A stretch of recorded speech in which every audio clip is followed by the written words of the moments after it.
conflict of interest, namely Charlie Newton, Linda Kimbrough, Linda Davis, Darrell Gillum, Stacy Bone, and Charlie Freeman, do you make the following affirmation? Because of my employment, I have or may have a conflict of interest in any proposal about to be voted. However, I declare that my argument and my vote answer only to my conscience and to my obligation to my constituents and the citizens this body represents. Do all of you make that affirmation? Yes. Yes.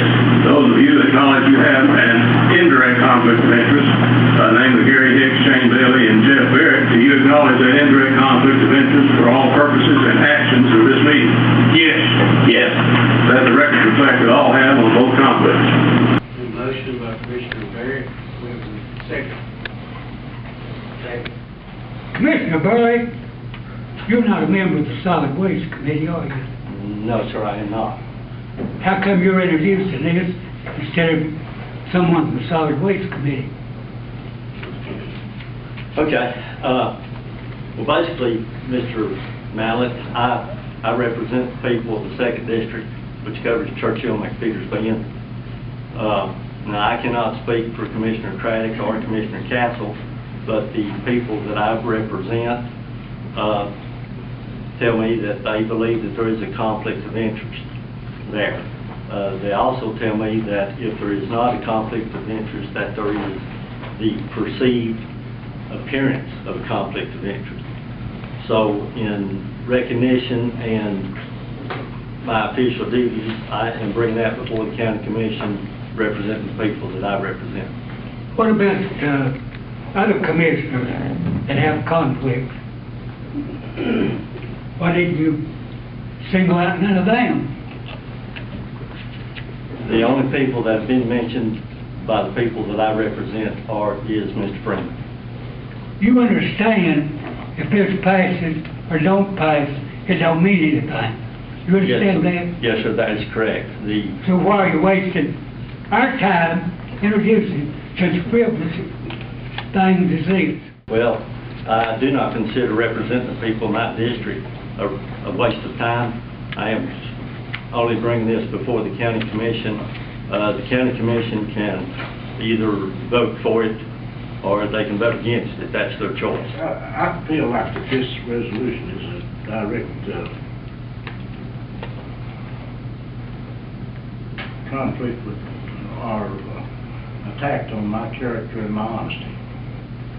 And at this time, the sheriff sitting here, I will ask the sheriff, the TBI, the district attorney, any of them to investigate anything that I've done.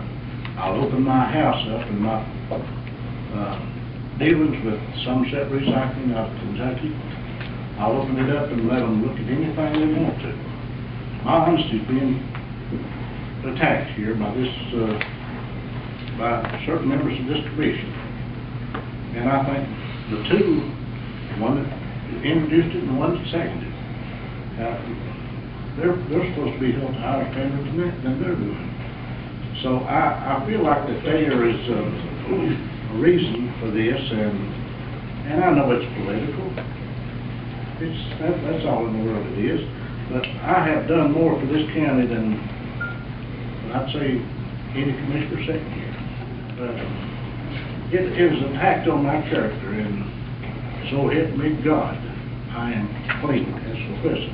And those of you making accusations, if you live in a White House, you better watch how you throw stones. I'd just like to know why we got these committees, solid waste and the ethics and the personnel committees. Why didn't this go through one of those committees and come out with the recommendations? It's explained, but I would like to see it handled in that matter. Perhaps Mr. Barrett introduced this resolution based on the potential conflict that you're on the Solid Waste Board, you're on the Personnel Committee, you're on the Budget Committee, you're on the Ethics Committee. Perhaps he didn't feel that he would get a fair shake in presenting this. Now, to me, whether you're doing anything wrong or not, I don't think you are, but it opens up questions. And for someone to be questioned, I don't think should be out of the ordinary. You open up that propensity, then people start putting out those questions. You got to be able to answer them. Basically, It's not my intention with this resolution to harm Mr. Freeman's reputation or character. It's simply that I just represent the people that elected me to office. As Mr. Mallett mentioned, the final decision on this resolution goes back to Neville Bailey. All I can do is bring it before the commission. A lot of this goes back, I met people on the street and they mentioned conflict of interest. Conflict of interest. Can you do anything about it? Well, the answer to that question is no. I cannot do anything about it other than bring it forth as a resolution. It's nothing against you. I've known you 15, 20 years, you've never heard me say that against you. I think you're a good fellow. What about the other county employees who also serve on the commission? How can it be any more of a conflict than that? And the TCA clearly allows this. So it's not a violation of law, and if the conflict of interest statement is read and acknowledged, it sounds like we're circumventing Mayor Bailey's judgment. Mayor Bailey's the one who appointed him to this position. All votes in, 7 yes and 10 no for the same.